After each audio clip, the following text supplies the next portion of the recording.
오늘 말씀은 저에게 참 힘이 되고 또 의미가 있는 그 말씀입니다. 제가 지금 굉장히 오래되었죠. 그 장로의 신학대학교 그 신대문에 들어갔을 때에 그 신학대학원을 들어간 이후에 제 안에 큰 갈등이 있었습니다. 그게 하나님이 저를 부르셨냐, 내가 하나님 정말 원하고 그래서 이제 내가 하나님 위해서 신학을 하겠다, 내가 하고자 했던 거냐, 하나님이 나를 부르셔서 이렇게 신학교를 오게 하셨냐, 그런 제 안에 갈등이 있었습니다.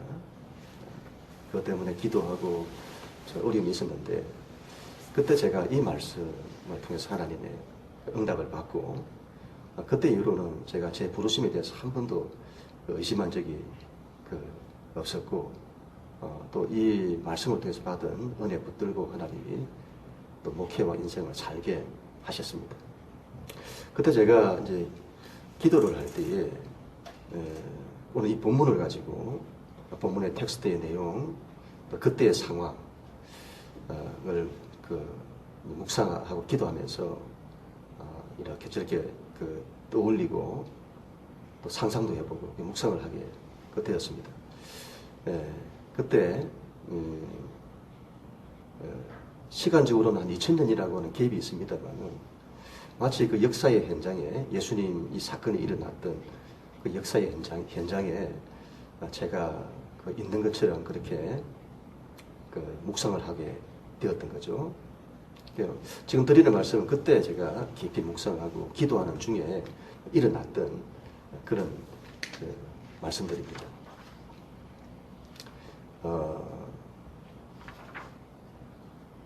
제자들이 이제 배에 있었는데, 저도 배 위에 같이 있었습니다.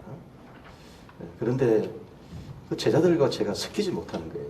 제자들은 이렇게 같이 모여 있는데 저는 그들 가운데서 떨어져 있어서 배 위에 있는 저의 모습을 보게 되었습니다. 나중에 제가 알게 되었습니다만은 그 제자들은 주님이 다 이렇게 부르신 자들이죠. 근데 저는 제가 주님 좋다고 간 것 같아가지고 그때 제가 참 그런 갈등이 많았었는데, 아마 그게 그런 묵상이나 기도 가운데서 나타났던 것 같습니다.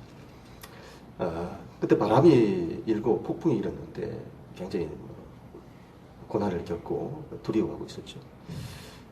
그때 이제 그 바다 위를 주님이 걸어오시는 겁니다. 처음엔 유령인 줄 알았는데 예수님께서 걸어오시는 거죠. 그런데 그 모습을 보고는 베드로가 주님을 부르면서, 주님, 저도 걷고 싶습니다, 그렇게 이제 말을 했을 때 주님께서 오라 이렇게 하시는 거죠.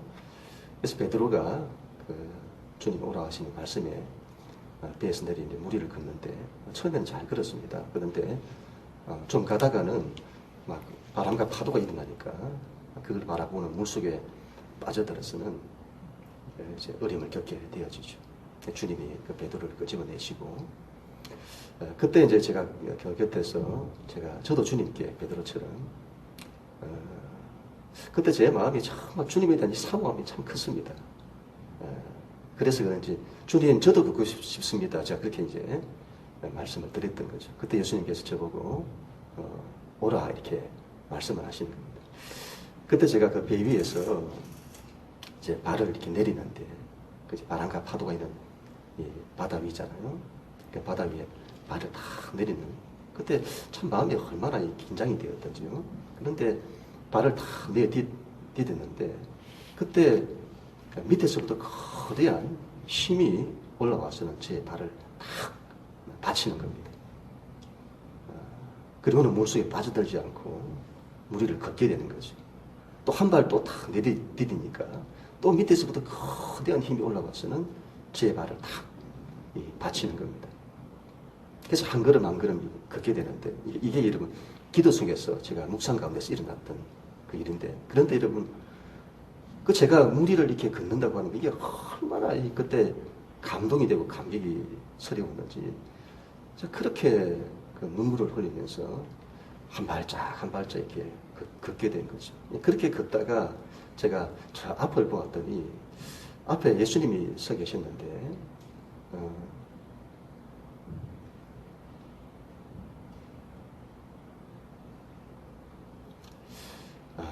그때만 생각하면 제가 이렇게 눈물이 나는 거예요. 제가 한 발짝 한 발짝 걸어오는 그 모습을 예수님께서 너무도 흐뭇하게 바라봐 주시는 겁니다. 예수님께서 저를 너무 흐뭇하게 바라봐 주시니까 제가 그 감동이 너무 커서 또 제가 눈물 흘리며 그렇게 이제 했었죠. 그때 예수님께서 저에게 한마디를 해주셨습니다. 영식아, 그렇게 너의 인생을 믿음으로 걸으라. 그렇게 말씀해 주시는 거죠. 주님의 이런 말씀과 또 이 음성을 들었을 때에 저의 감격은 말할 수 없고, 그 이후에 제가 이제 교수님과 여러 이제 동기들 앞에서 제가 기도 가운데서 일어났던 이 일을 좀 이야기를 했더니, 그때 교수님 하시는 말씀이 그 전도사님에 대한 주님의 부르심이군요. 그렇게 말씀을 하시더라고요. 그때 주님께서 제가 갈등하는, 과연 주님이 저를 부르셨냐, 내가 자원해서 이 길을 가는 건 아니냐, 그 갈등 가운데 있던 저에게 그 예수님께서 그렇지 않다, 내가 너를 불렀다, 그런 부르심을 확실하게 보여주시는 그런 귀한 기회가 되었습니다. 근데 그게 그뿐만이 아니고, 그때 주셨던 그 말씀을 제가 붙들고 제 인생의 때마다, 목회의 때마다, 제가 힘들고 어려울 때마다 주님께서 믿음으로 걸어라, 그렇게 그때 걸었던 것처럼 믿음으로 내 인생길을 걸어라, 그렇게 이제 말씀해 주시는 거죠. 늘 저에게 힘이 되는 그런 말씀입니다. 그래서 오늘 우리가 이 말씀을 가지고 믿음으로 걸어라, 그런 제목으로 좀 더 은혜를 나누고자 합니다. 그럼 제자들이 그 갈릴리 바다를 배를 타고 건너게 되는데, 그 바다위를 건너다가 바람과 파도를 만나게 되어집니다. 그래서 큰 고난을 당하게 되죠. 그럼 이스라엘 민족에게는 이 바다라고 하는 것은 그 혼돈의 바다, 혼돈, 또 공허, 어둠, 죽음, 이런 걸 상징하는 게 바다인 겁니다. 그래서 우리가 인생을 고통의 바다다 이렇게 말하잖아요. 바다는 그런 걸 상징하는 거죠. 제자들이 이제 그 바다 위에서 고난을 겪는다고 하는 것은 우리가 인생이라고 하는 바다를 항해하면서 겪는 삶의 고난을 말하는 것입니다. 마치 여러분 지금 우리가 코로나 바이러스를 사태를 만난 것처럼 그 세상이라고 하는 바다 위에서 혼돈의 바람, 또 어둠의 바람, 또 죽음의 바람을 만난 것입니다. 그때 어찌할 줄을 몰라가지고 힘들어하고 어려워하고 고난을 겪는데, 그때 예수님이 찾아오십니다. 언제나 우리 주님께서는 우리가 고난의 상황에 있을 때에 우리를 찾아봐 주시는 우리 주님이십니다. 고통당하는 우리를 홀로 두지 아니하시는 우리 하나님이시죠. 그때 예수님이 바다 위를 걸어오세요.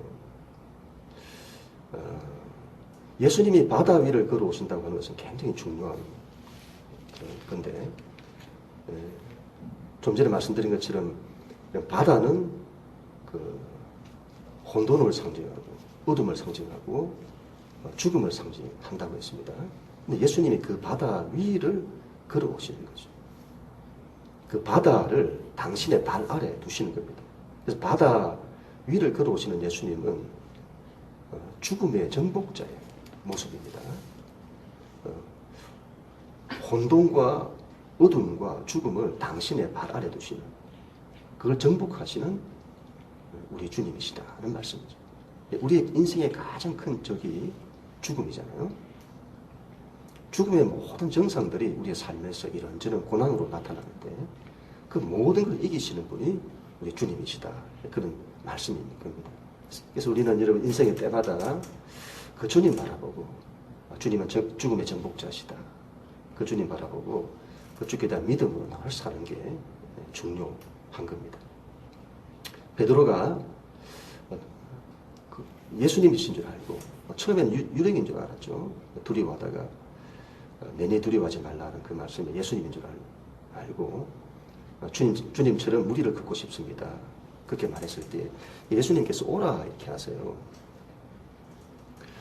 이런 지금 바람과 파도가 막 일고 있는데 위험한 상황이잖아요. 이런 때 너무 위험하다. 지금은 안 되겠다. 너무 위험하니까 오지 마라. 오지 마라. 그렇게 말씀하시는 것이 아니고 오라 이렇게 하시는 거죠. 바람이 일고 파도가 있는데 거기를 오라 이렇게 하시는 겁니다.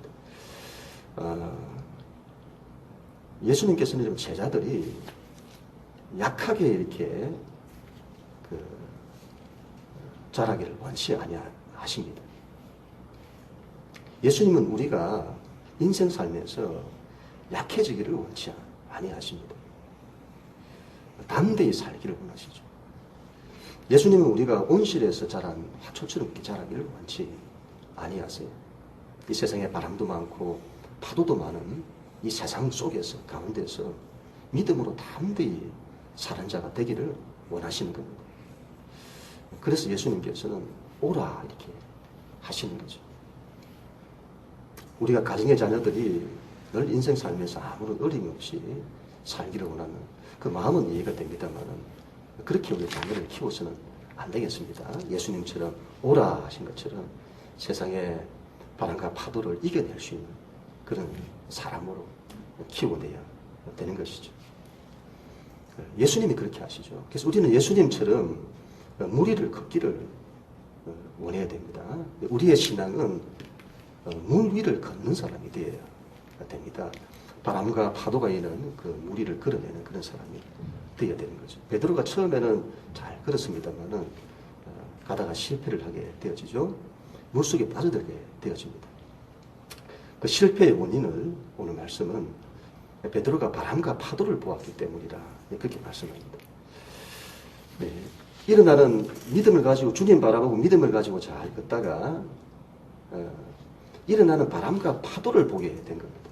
그랬더니 두려움과 무서움이 일어나게 된 거죠. 그래서 물속에 빠져들게 된 겁니다. 우리의 신앙은 주님만을 바라보고 앞에 계신 주님만을 바라보고 믿음으로 잘 우리가 걸어가야 되는 것이죠. 그런데 우리는 그렇게 또 하기도 합니다만은 또 자꾸 또 실패하죠. 그 이유는 자꾸 바람과 파도를 보기 때문인 겁니다. 우리가 어디에서 이게 늘 힘들어하고 또 낙심하고 넘어지던가요? 환경을 보기 때문이죠. 어려운 환경, 현실 그런 걸 보게 되기 때문입니다. 여러분 그런 걸 자꾸 환경과 현실을 자꾸 보게 되면 안 되는 게 보이는 거죠. 그리고는 불안이 일어나고 두려움이 일어나게 되는 겁니다. 여러분 코로나 바이러스 사태를 우리가 겪고 있는데 이런 우리가 고난의 때일수록 하나님을 우리가 바라봐야 되겠습니다. 이런 때 너무 여러분 우리가 현실에 이런 정보들이 필요하죠. 그러나 너무 힘든 현실에 빠져들어서는 안 되겠습니다. 여러분 뉴스를 우리가 들어야 됩니다. 그러나 너무 많은 정보와 뉴스에 노출되면 안 되겠습니다. 그렇게 되면 자꾸 우리 안에 불안이 일어나게 되어져. 그리고 믿음을 자꾸 잃게 되는 겁니다. 불안과 두려움에 사로잡히면 이게 혼돈과 어둠 속으로 빠져드는 거죠. 베드로가 물속에 빠져들잖아요. 그와 같이 빠져들게 되는 겁니다. 그래서 믿는 자는 우리가 인생 살면서 이런저런 삶의 그 바람과 파도가 있다 할지라도 불안해하지 않고 두려워하지 않는 이게 자꾸 우리 안에서 훈련되어야 되는 것입니다. 여러분 하나님 그렇게 강조를 하셨습니다. 죽음의 상황, 죽을 상황에서도 두려워하지 말라고 늘 말씀을 하셨습니다. 성경을 보면 하나님께서 당신의 백성에게 두려워하지 말라, 놀라지 말라, 이런 말씀을 얼마나 많이 하십니까? 여러분, 왜 우리가 불안해하지 않고 두려워하지 않아야 할까? 여러분, 사람이 불안해하면 이 불안이 불행을 만들어내는 거죠. 두려움을 이런 많이 우리가 빠져들게 되어지면, 두려움에 빠져들면 자꾸 어둠에 사로잡히고 실패를 만들게 되어집니다. 그래서 우리는 인생에 대해서 이런 생각을 하시면 좋겠다 싶습니다. 불안은 불행을 만든다. 두려움은 어둠 속에 빠져들게 하고 실패를 만든다. 그렇게 보시면 맞지 않나 싶습니다. 예, 불안과 이런 두려움으로 문제가 해결된다면 하루에 100번 이상이라도 우리 불안하고 두려워할 겁니다. 그러나 불안과 두려움은 문제를 해결하는데 전혀 도움이 되지 않습니다. 그 문제를 더 키우게 되는 거죠. 베드로는 그때 이걸 어떻게 이기냐? 예수님께 도움을 구합니다. 예수님께 간구하는 거죠. 주여 나를 구원하소서. 그래야 할 때 예수님께서 베드로의 손을 잡아 이끌어내시는 겁니다. 그때 예수님께서 하셨던 그 말씀이 베드로에게 믿음이 작은 자여 왜 의심하였느냐 그렇게 말씀하십니다. 예수님 늘 믿음을 찾으시잖아요. 우리에게 늘 믿음을 찾으시는 겁니다. 이 고난의 때에 우리의 인생의 바람과 파도가 일 때에 반드시 필요한 것이 믿음입니다. 의심하지 않는 믿음입니다. 불안해하지 않고 두려워하지 않는 믿음입니다. 근데 이런 우리가 약함이 많기에 내가 불안해하지 않겠다고 해서 이 불안이 사라지냐? 그렇지가 않죠. 두려워하지 않겠다 해서 두려움이 사라지냐? 그렇지가 않습니다. 어떻게 하면 불안과 두려움이 사라질까요? 그건 주님께 대한 집중이죠. 주님만을 바라보고 주님께 집중하는 것이 필요합니다. 네. 환경과 문제를 보지 않는 것이 중요하죠. 이 믿음이라고 하는 것은 문제를 보지 않는 겁니다. 문제를 보지 않는다는 것은 아니 보이는데 어떻게 그게 보지 않는다는 그게 말이 되냐? 물론 보이죠. 그러나 빠져들지 않는다 이 말이죠. 그 문제보다 더 크신 하나님을 바라보는 것입니다. 그리고 우리가 기도하는 거죠. 주여 우리를 구원하소서. 주님 우리의 가정을 구원해 주십시오. 주님 우리의 민족을 구원해 주십시오. 그렇게 기도하는 겁니다. 여러분 주님께서 배에 오르시자 그렇게 일어나던 바람과 파도가 잠잠해졌습니다. 주님께서 그들과 함께 하시자 혼돈이 물러가고 어둠이 물러가고 죽음이 물러가게 되었습니다. 잠잠하게 되었다고 하잖아요. 평안이 찾아오는 거죠. 그리고 문제가 해결된 겁니다. 우리에게는 여러분 바람과 파도를 잠잠케 할 그 힘이 우리에게는 없습니다. 우리가 해야 될 것은 믿음으로 그 고난을 이기는 겁니다. 믿음 가지고 주님 바라보고 주님을 의지하는 거죠. 문제 해결은 그 문제 해결의 힘은 주님께만 있는 겁니다. 우리는 믿음 가지고 주님 바라보면 주님이 오셔서 그 문제를 해결해 주시는 것이죠. 여러분 고난의 때에 특별히 믿음이 필요한 줄 믿습니다. 그 믿음은 물 위를 걸어내는 그 믿음입니다. 신앙은 바람과 파도가 일어나는 물 위를 걸어야겠습니다. 우리는 예수님처럼 물 위를 걸을 수 있는 그런 우리가 되어야 되겠습니다. 인생의 불안과 두려움에 사로잡히지 마시고 그런 때일수록 하나님께 더 집중하고 하나님만 바라보고 믿음으로 더 일어서는 우리 모두가 다 될 수 있기를 바랍니다. 주님께서 오셔서 우리를 잠잠하게 모든 문제를 잠잠하게 해 주실 것입니다. 여러분 그렇다고 믿음이 있다고 해서 우리가 예방 안 하고 그렇게 하면 안 되겠습니다. 믿음이 막 있다고 해서 뭐 예방 안 하고 그건 마치 공부 안 하고 시험 보면 좋은 성적 얻을 거랑 똑같은 거죠. 예방을 해야 되겠습니다. 예방을 잘 예방하시고 제가 얼마 전에 집사람하고 같이 그 차를 타고 어딜 가고 있었는데 집사람이 마스크가 없어졌다는 겁니다. 그래서 아무리 찾아도 마스크가 없는 거예요. 그래서 어디 이 마스크를 두고 온 것 아니자고. 그래서는 집사람이 기억을 막 더듬어 보다가 거기 두고 온 것 같다고. 그래서 막 차를 돌리려고 했습니다. 근데 마스크가 어디 있었는가 하면, 이거 좀 보여드려야 되는데, 이 마스크를 여러분, 이게 이렇게 하잖아요. 근데 이쪽 귀에 있는 마스크 하나를 풀어가지고 마스크가 이렇게 이쪽 귀에 달려 있는 겁니다. 달려 있는데, 마스크가 없다고 마스크 찾아서, 참 난리가 났던 기억이 나는데, 여러분, 늘 마스크 이렇게 열심히 하시고, 그리고 손 잘 씻으시고, 잘 예방하시는 여러분 될 수 있기를 바랍니다. 늘 조심하시고요. 늘 건강하시고, 그리고 더 중요한 것은 우리가 하나님께 집중해야 되겠습니다. 이런 때일수록 하나님 집중하고 또 찬양해야 되겠습니다. 그래야 됩니다. 이런 고난의 때에 믿는 자가 믿음으로 담대히 일어서야 정말 나라를 위해서 우리가 기도도 하고 그렇게 할 수 있는 거죠. 그런 우리 모두가 다 될 수 있기를 바랍니다. 하나님, 이런 때 하나님 찬양 많이 하시고, 저도 주중에 한 번씩 찬양을 하는데 그렇게 눈물이 많이 나요. 그건 이제 우리 모두가 지금 참 어려운 때를 보내고 있다는 그런 뜻일 겁니다. 믿음으로 이번 한 주간도 모든 걸 다 이겨내시는 우리 모두가 다 될 수 있기를